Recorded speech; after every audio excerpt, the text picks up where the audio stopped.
Hey, what's going on, everybody? So, I had a question that I asked myself, and it was basically, I have an i3 processor that's like a 4160 with like 24 gigs of RAM. And I built it in 2015 ish, 2014 ish. And I always wanted to make a YouTube video or like just basically export video and see how it would do. And it took 23 minutes using HitFilm Express, and I'm recording this using Audacity on the Blue Snowball microphone. But anyway, it was an interesting experience because I was on the fence about should I buy a Ryzen 7, 1700, or should I and get a MSI X370 motherboard or a B350, whatever, and then start making videos and exporting videos and photoshopping and all that stuff through that. But everyone told me, I should do that because more cores, more threads, it can do more things and it can export faster. But I wanted to see how bad or basically how much of a difference it would be to go from an i3 to a Ryzen 7.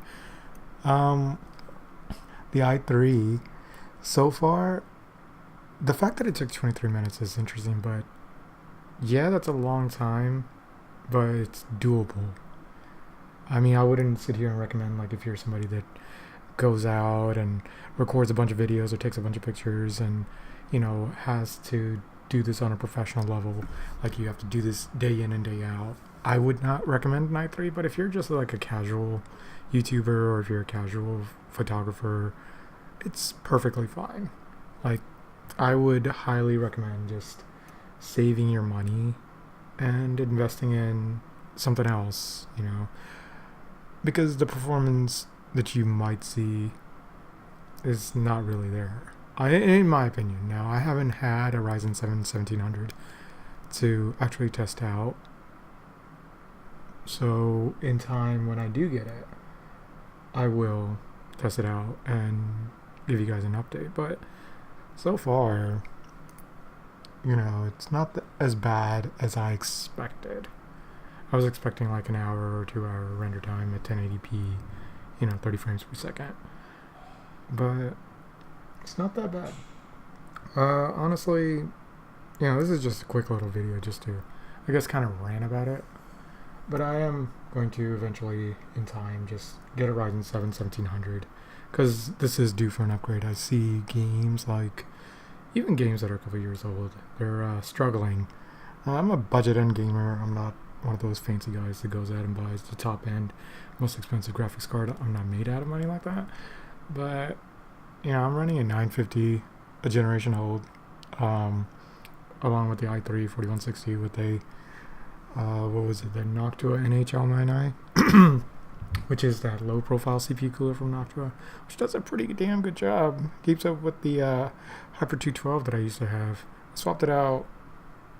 Swapped out the Hyper 212 because I couldn't close my case properly with the side panel because the Hyper 212 would stick out, and I'm using an NZXT Source 210 case, in case you guys are wondering, and I could not put the panel on.